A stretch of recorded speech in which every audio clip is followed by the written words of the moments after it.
Assalamu alaikum. Welcome back to the Careers, Cuisine and Culture show. And we were talking just before the Azan break about how we're going to be taking a different angle on the show today. And we're going to be looking at people from different backgrounds who, instead of being able to pursue their career choices, weren't able to do that. So I'm going to now introduce you to my guest, Zara, who is from Birmingham. And she has 6 children, and she's going to give her experience and to share her life choices that actually hindered her chances of having a career that she wanted to pursue, but she did persevere, and hopefully she'll be coming on air soon.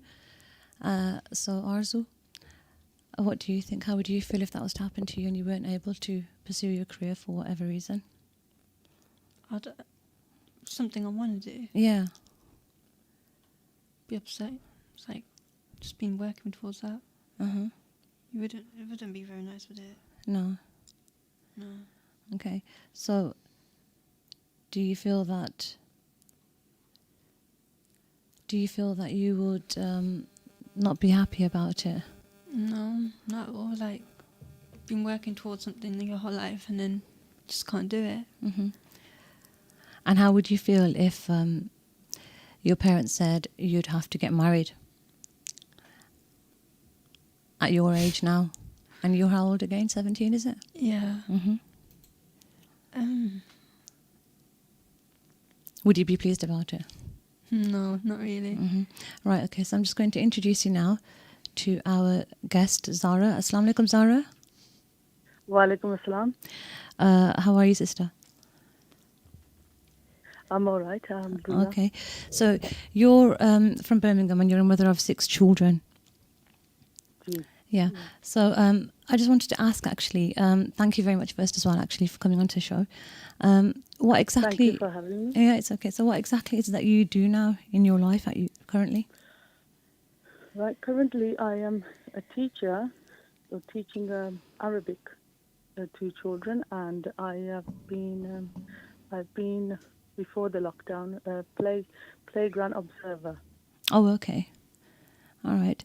And prior to that then, prior to coming to this stage of your life, how did you get here? Right. It's a long journey, but yes. I didn't come without any education because I left education at an early age. Mm-hmm. Went abroad, Yeah. married, and had my children, and then I came back to England as well, and had my children in England, and then I kind of started my journey of education, picked it up from there. Okay. So is this after? So how old were your children at the time? Were they much older? The youngest, my young children, was not much age gap between them. Mm-hmm. They were quite young at that time, about a year and 1 year old and 2 year old. Mm-hmm. When you started your studying that's again? when I started to look for education, and I thought I'd start from somewhere. So, because I realized I had free time, so I thought I'd go into education and see where I can get to. But alhamdulillah, it's been difficult, but it was just step by step, basics. Can I ask? Level 1. Why did you find it English, difficult? Zara, can I just ask, sorry, why did you find it difficult? Is it just because... juggling with the children, and then obviously making the time for the study time as well, and on top of other commitments. Yeah, so when you got married, were you quite young then? Yes, I was. I was 15 at the age when I got married. Okay, so you weren't able to obviously pursue your education or do any GCSEs in the first place to have those basic education grades to assist you in your life and your career? No, I didn't have no GCSEs or anything like that. And so you're saying you found it quite difficult initially then, so you started looking at level 1. English, was that? Yes. And then? Yes, I was, sorry, If you repeat that question. I said you Sorry. said that you find it a bit difficult after you had your children trying to get back into education. You find you had some free Yes, time. Hmm. I always had a passion to learn, you see. So I've always had that in my mind. I want to do something when I can, when I get the opportunity. So I did. It was difficult, obviously, learning when you don't have family commitments and children. It's easier to Hmm. study, but as having children right now, I can see all that. And at my time, I think having children was a bit of difficult part, finding the time to set aside for, obviously you've got to set yourself with a timetable and Hmm. find that time for studying. Yeah. So you need to But I be, think my passion kept me going through. That's yeah. what made me go forward. Hmm. So you had to be organised as well as looking after young children. It was Yes, difficult if you of didn't, course. yeah. So what qualifications did you actually achieve after then? After Your uh, level one, I level just two. did Hmm. bits. Yes, it was just little bits. I thought I could pick up on my English skills, basics first. I started level one, level Hmm. two, maths and English, and then built myself up to GCSE level. Hmm. Uh, uh, Obviously, it took a year every time I was doing any level. But when I got to GCSE level, Yeah. I kind of crammed my timetable with so many things because I was doing GCSE maths, English, Uh-huh. sciences, Yeah. um, and teaching, Oh, okay, teaching brilliant. courses and Yeah, things. yeah. And so were your children younger at this time or were they older? Yes, they were young. The little two were definitely young at that time, so I had to arrange childcare for them, so Yeah. dropping and picking up. Okay, so So would you that say was they were at in nursery between. age then? Yes, they were very young. The Hmm. top a year and the 2-year-old, so you can imagine. Hmm. Yeah, I could actually because I've got my own children who are quite young. I couldn't imagine studying right now, to be Yes, fair. yes. It must have been quite difficult for you. And Uh, yes, but I think because the passion of learning mhm, was so higher for me, the other um, commitments didn't feel very difficult because mhm, I was just managing around mhm. and Yeah. with the timing and everything. And I think that's what made me continue. Otherwise, probably I would have given up, but I didn't.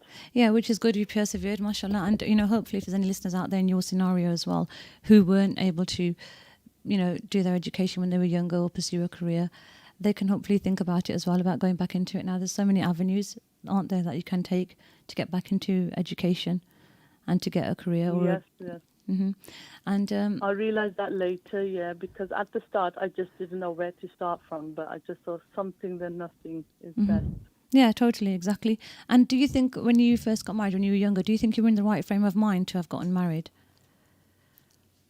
Not at that time, probably not Hmm. when I look back, but as a young teenager, you just think it's a, a really cool idea Hmm. at that stage. So, probably amongst us other um, relatives were getting married around that same Hmm. time as well, so it just felt the norm. Hmm. which Yeah. is which is why you decided to pursue that route, didn't you, as well? And because Yes. obviously there weren't pressures, was there, from your parents? Let's No, clarify no, that there no. wasn't. Yeah, exactly. So this was your choice, but obviously because you were young and you weren't in the right frame of mind, and your parents coming from that same background would probably encourage you as well, or just think, okay, if that's what she wants, is the right way, because they probably got married young themselves, so they didn't realize Yes, themselves yes, what was right and wrong. But ultimately, yes. it comes down to what is destiny and what is decreed for you will be. True. Yes, Yeah, yes. yeah, and Yes, so. because I come from a non-academic background, you see, as well. So this was a new thing that we were touching upon. Oh, okay. But alhamdulillah, it showed us the pathway. I don't know how I got there, but I got there. So this is the reason of me calling, is to show people that even if you've got nothing, you Hmm. can start at any stage, age. You can achieve to something that you desire and you want to. Hmm. There's always light at the end of the tunnel for life. Exactly. Yeah, that's really That's good. what I feel strongly about. Yeah, brilliant. I'm glad to hear that, mashallah, Zara. And also, I wanted to ask actually, so now your children, they must be older now. Yeah, Yeah, yes, they okay. are. The oldest two are older. They've kind of completed their uh, studying unis. Um, Yes, and my daughter, who's doing her business degree, her first Oh, year okay, business mashallah. degree. Yeah. So what are Yeah. what are they studying then? And the older one, he decided to do business as well at that time. And then my second child, he studied really hard. He had a passion of studying and learning. He went further into engineering. Mm-hmm. Um, it's called, I'm sorry if I pronounce it wrong, aeronautical, I Aeronautical believe, something. engineer. Oh, okay, Yes. brilliant, mashallah. That's a brilliant degree to go into. Excellent, mashallah. And you yourself as well, though, I think coming from your background, you didn't want your children to pursue that same lifestyle and the same cycle. No, yes, of course, because I wanted to make sure that they uh, continue with their further education Mm-hmm. and then make other commitments. They have to be in the right mind frame and able to look after themselves and, you know, be ready then for marriage and commitments and things like that. Oh, okay, yeah, that's perfect then. And that's good that you encourage them to do that. And you Yes, didn't of actually course. say, no, you need to get married, because some parents in your No, situation, yeah, exactly. no, definitely. Whether they were British born and bred themselves, they would encourage their children to go out there and get married rather than saying, oh, go and pursue your education, be independent. And it's nice to know that you've done that, mashallah.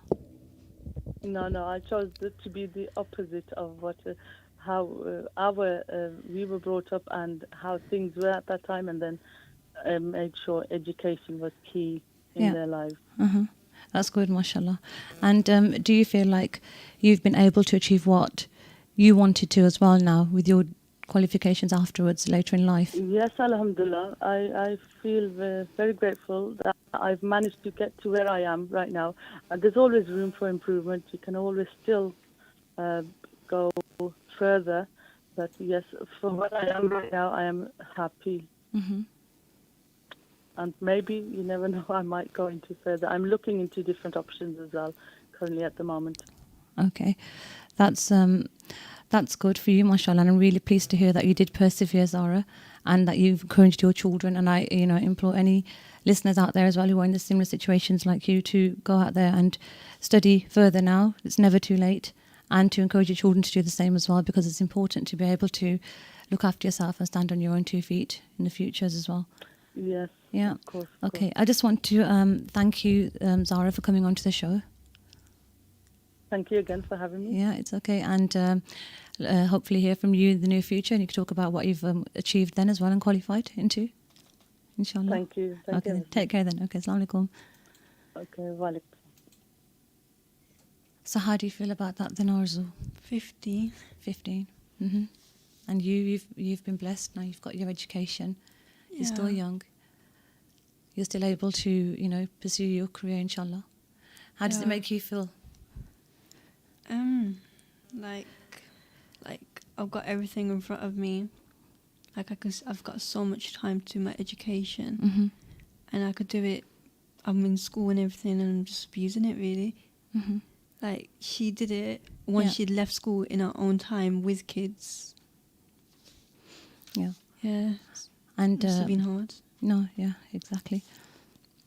Okay, so we wish Zara the best of luck, inshallah, with her future aspirations. And hopefully, inshallah, she will be able to come back on the show and tell us what else she has achieved in her life. I think lesson to be learned from that is that, it's never too late. And I want to introduce you to my next guest now. It's Asifa Malik, who has studied law at the University of Wolverhampton, and she went on to study a master's in law at the University of Birmingham in criminal justice and social policy. Yeah. Assalamu alaikum, Asifa. Walaikum salam. Yeah. How are you? I'm okay. Just Yeah. working this out. Oh, yeah. It's okay. Jazakallah for joining us on the show today, actually. No worries. Thank you for inviting me on. No, it's been nice. I looked at your profile, actually, and your background. I thought, oh, she seems interesting as well. It's not the typical person who actually has a career and then they pursue their career in their lives as well. They stop and they take a step back and they put what is a priority for them first. Yeah, mine's been quite varied and quite up and down. Like you said, I think I originally decided that I wanted to have a career in law, and I think a lot of the students that have studied law will tell you it's extremely difficult to get in and it can be quite challenging. So obviously that career path has changed throughout the years. So what initially made you want to pursue a career in law? I don't know. I've always had a real passion for the whole legal system, courts, and I think I grew up watching some legal dramas. And I'm quite vocal about certain things. If I'm very passionate about it, I'll sort of fight my corner and things like that. So I just thought that was a natural fit for someone like myself. Okay. And did you actually ever work as a lawyer then once you'd qualified? No, I'm not. What I did was I did my law degree and then sort of sat there and thought, right, what can I do? And then I always wanted to do my master's. So I went off, did my master's, and at that time I realised that I wasn't going to pursue a career either to be a solicitor or a barrister. Okay. It just wasn't going to be feasible for myself. While I was studying for my master's, I became a temp, and I temped in Wolverhampton Probation Office. Oh, okay. Yep. So temped there, found out this whole new sort of system, which was part of the criminal justice system, but it wasn't sort of, going into court and arguing. Yeah. Looked into it, and it just happened that they had some vacancies to train up probation officers. So whilst completing my master's, I started my training as a probation officer, which included doing a 2-year degree. Oh, okay, mashallah. Well. So why is it you're saying that you didn't think you'd fit into the barrister or the... It's not that I didn't think I would fit in. I think there was a lot of... so it's really expensive for a start. And you have to think this is going back to... I'm really old. This is going back to like 2000 and stuff like that. And we didn't have that much knowledge about the process of becoming a barrister or a solicitor at that point. What we basically did was sort of did our A-levels and went, right, that's it, I'm going to do law. Didn't actually research into the career path and how to get into it. Okay. So, that the necessary work experience and the applications. And I just thought to myself, I don't actually want to be a solicitor. So I didn't want to do my LPC, which is what a lot of my friends went on to do.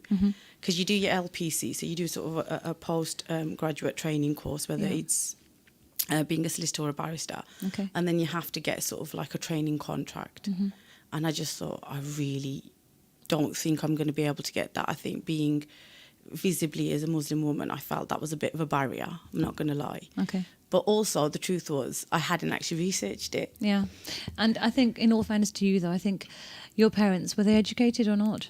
Mine, no. No. Mine So didn't have I the think opportunity. when you come from backgrounds where parents aren't educated, you're not sure yourselves where to turn or who to turn to Yeah. and what to look into. And, And I think, like I said to you, within my family, not just sort of my immediate family as in siblings, but my uncles, alhamdulillah, they've been to university and they've got professional careers and everything like that. And we saw that career path, and we always knew that university was an option.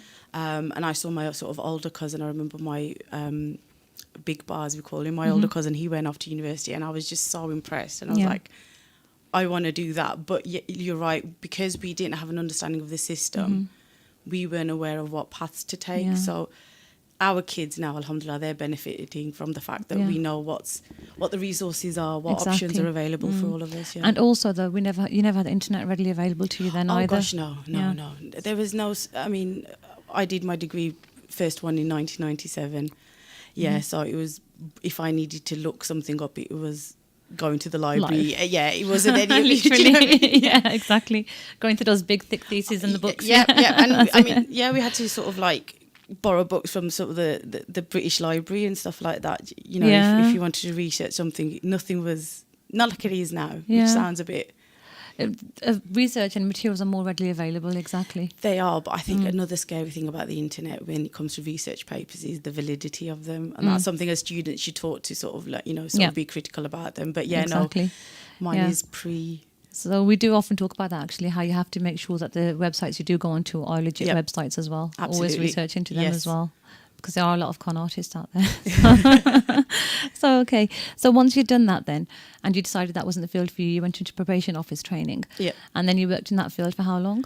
I trained, and while I was training, I got married and had my first son. Okay. I had my second son very quickly after, mashallah. So Okay, I didn't go back until sort of a few years later.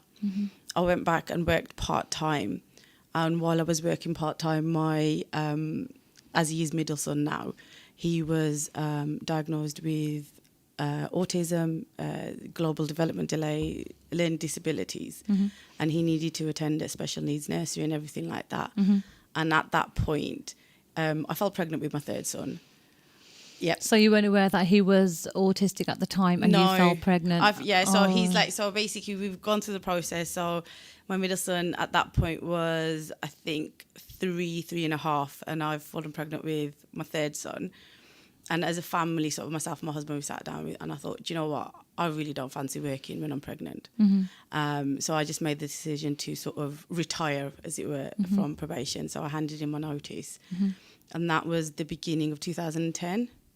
Okay. So, and then I just went, right, let's just sit at home and, you know, be a mom, be sort of a homemaker, a carer. And then I think when my youngest son was around sort of 2 years old, that's when I was like, I think I need to do something. And at that point, I was going through a weight loss journey, and I became a Zumba instructor. Oh, okay. Yes, so brilliant. there's a lot of sides to me, as you can see. That's nice. So I mean, I did that for a bit, and I think what I realised was that as fantastic as it is to stay at home and be there for your children and do that, you need to make sure that you're getting other human contact. Yeah, definitely. And that's something I feel that we don't acknowledge as much. So I'm really lucky, alhamdulillah. I have my family, and you know, I have a massive group of friends and stuff like that. So I could go to my sister for sort of adult company, and her daughter's sort of like 8 months older than my son, and I've got my sister-in-law, my mum, and stuff like that. But I felt that it wasn't enough. And my husband, who decided to have sort of like a midlife crisis, went, I'm going back to university. And I went, what are you going to do? And he was like, Which is good, actually, to be fair. It's an inspiration. It was again. fantastic. I have to say, mashallah, because of him. So he's qualified as a radiographer. And I don't say it often, but I'm extremely proud of him that he's been able to manage that by being sort of, you know, looking after our disabled son and everything. And he did it part-time. The degree he did full-time. So because of him, you know, I've got other cousins who went down that path and they've become radiographers as well. Oh, So there you go. alhamdulillah, Yeah. we've got, you know, more in our family. This is what they say, Allah does things for the best, isn't it, ultimately? There you go. Yeah. So my mouth started watering when I looked at the courses, and I was like, oh, wow. And Do you know? wanted to have a taste of Oh, that then? gosh, yeah, I was desperate. I think I felt like I was losing the ability to write or read or to make sort of, you know, coherent I can sentencing. totally relate with you on that stance, actually, because I actually left my career as well whilst I was raising my children. But back to you, though. So when you first left and retired from the probation officer position, you did that based on the fact that your child, if you don't mind me asking, was diagnosed with autism. Yeah. Right. So that must have been quite a difficult time for you to go through. It was, it was. It was extremely challenging. And I think the thing is, and I've been on and I've talked about what it's like to have a child that's got a disability and things like that. Because you go through a process yourself where you're grieving for the child that you haven't got. It took me many years just to acknowledge his diagnosis.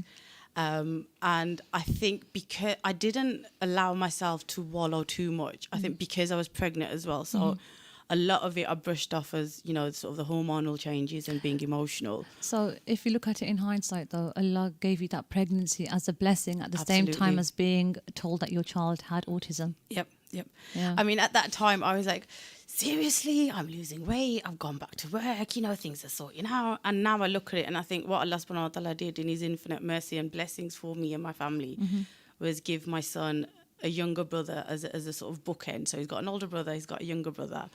And just it's worked out fantastically well.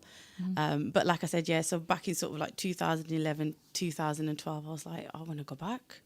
So I had to sort of actually go back and do an access course. Okay. So I did that in the evenings and things like that, applied to university, got in and started my part-time degree as a speech and language therapist. Okay. Because I thought, right, if I want to do this, I want to do something that's going to have an impact on families like mine. And I was also aware that just sort of being sort of visibly as a Muslim woman, it would be really encouraging for mums who can't see sort of someone who looks like them going through the same process. Yeah, because there was a bit of a stigma attached or a taboo actually having a child like that, wasn't there, back in those days more so? I think there still is. Always. I think there's a massive sort of misunderstanding about what it is like to have a child with a disability, any type of disability. I think there's lots of misconceptions that it's, because you've married your cousin. I haven't married my cousin. It's, that you must have done something wrong, that it's a punishment from Allah and all these and all that. And then added to that, you've just got the stigma attached of being, sort of like a Pakistani Muslim woman, having a child who looks absolutely normal on the outside, but obviously he's got all these internal struggles and challenges. And a lot of people, though, I think of your parents' generation and my parents' generation, they find that difficult to grasp. Because when a child looks perfectly normal, but they act abnormal, they're like... I think I have to say, alhamdulillah, I'm extremely blessed with the way that not just my parents, but sort of my aunts and uncles, my cousins, and they've just been so fantastic in sort of being welcoming with my son, and they take the opportunity to learn about him. But yes, having a child with a disability is a challenge itself, and I think there's still a lot of work that we need to do around sort of making their world more acceptable to I think inshallah, as people are getting more educated, things are changing a lot and people's mentalities are changing. Absolutely. And even if people are coming from abroad because they've got education from back home as well nowadays, they are more open and accepting of situations like that. Pakistan have got quite a few sort of autism specialist schools opening up, which is really heartwarming for someone like myself to sort of know that they're obviously, because children and adults with autism are everywhere. So it's fantastic. No, it's helpful to know, isn't it? Yeah. So then you did the speech and lingual course. Yes. So back in 2014, I got myself new bags, fabulous, got myself a new pencil case and everything. And I thought, right, it's a part-time course and it would have lasted 6 years. So I would go part-time. My husband was going full-time to university, and we were juggling sort of like the school runs and everything with my sister and everything. I got sort of, I think, I completed 3 years, which is just 1.5 years of a degree in real time. And it became apparent that my son was really struggling. He was sort of, heading towards puberty, and he was becoming really aggressive and violent and things like that. And then I think I just sort of sat down, and I had always said to my husband that his education, his degree was going to come first, because he should be the one that's going out to work. And I know that probably sounds a bit old-fashioned to a lot of people, but sort of Islamically as well, he's sort of the main provider. No, I agree with you on that stance, to be fair. Yeah. And I just thought to myself, if push comes to shove, I'm going to be happy to give it up.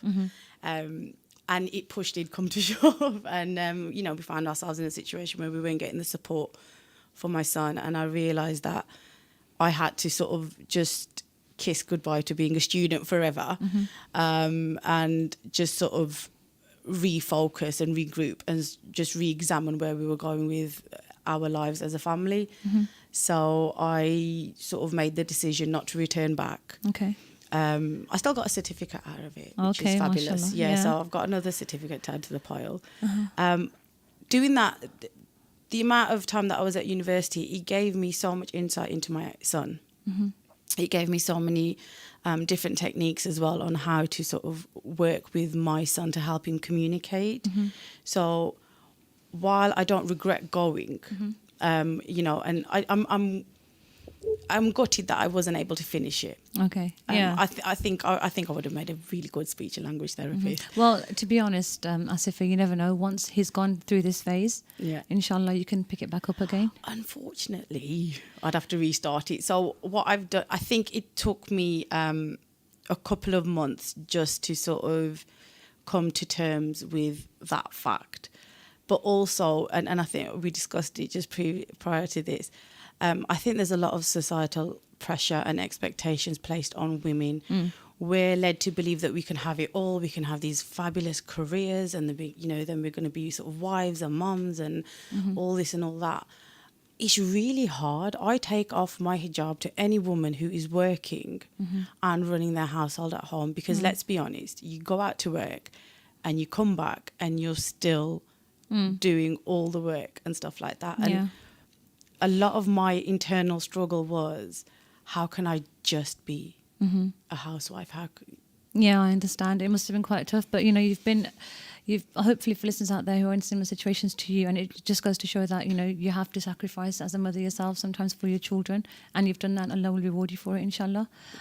It's somebody's texted in saying it's a great show and it's very informative. Good show. Thank you, sisters. So lovely to hear that you can pave your career path at any time in life. I think that's for the previous caller in as well.